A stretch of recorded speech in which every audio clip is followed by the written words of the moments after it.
à la télévision, en tout cas dans le sport, un homme, on l'écoute et une femme, on la regarde. Donc le documentaire est sorti le 21 mars 2021 et à peu près 3 semaines après, je dirais peut-être 1 mois grand max, le documentaire a été retiré des plateformes de la chaîne qui l'avait produit. Donc sur le moment, je l'ai pas mal pris parce que c'était tellement une vague médiatique difficile à vivre que je me suis dit bon ok, je vais pouvoir respirer, tout va redevenir un petit peu normal. Mais aujourd'hui, c'est vrai que je suis un petit peu contrariée parce que c'est un travail qui m'a pris du temps, qui m'a demandé beaucoup de réflexion, d'émotion. À Guillaume Priou aussi qui a co-réalisé le documentaire, on l'a monté, on a discuté, ça nous a mis à peu près 1 an et qu'en fait j'ai l'impression que mon travail, non seulement il n'a servi à rien, mais qu'il a été effacé. Alors que le livre, lui, eh bien, c'est un objet qui peut pas être effacé comme ça. Le documentaire, j'en suis très fière parce que déjà c'est mon premier produit, c'est la première chose que j'ai faite moi toute seule. Ce qui m'a dérangée, c'est la vague que ça a provoqué et surtout le fait que tout le système s'est caché derrière un seul exemple et que c'est pas du tout ce que je voulais faire. Moi, ce que je voulais faire, c'était dénoncer un système dans sa globalité. Et je pense que ce que je fais dans le livre, ça rejoint ce que je voulais faire initialement dans le documentaire.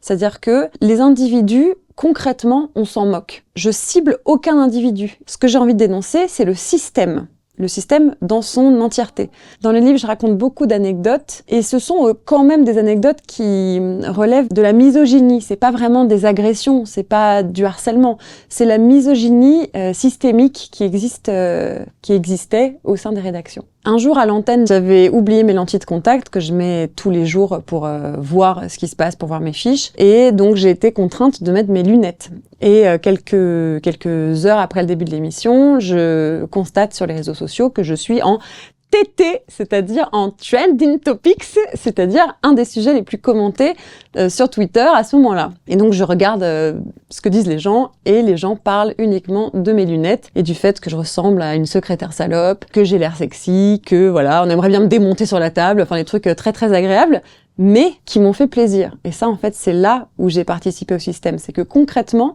ce rôle de la femme que j'avais du mal moi-même à accepter, non seulement là je l'ai complètement embrassé, mais en plus je me suis dit ah ouais, ils aiment bien les lunettes, et ben je vais les mettre à chaque fois.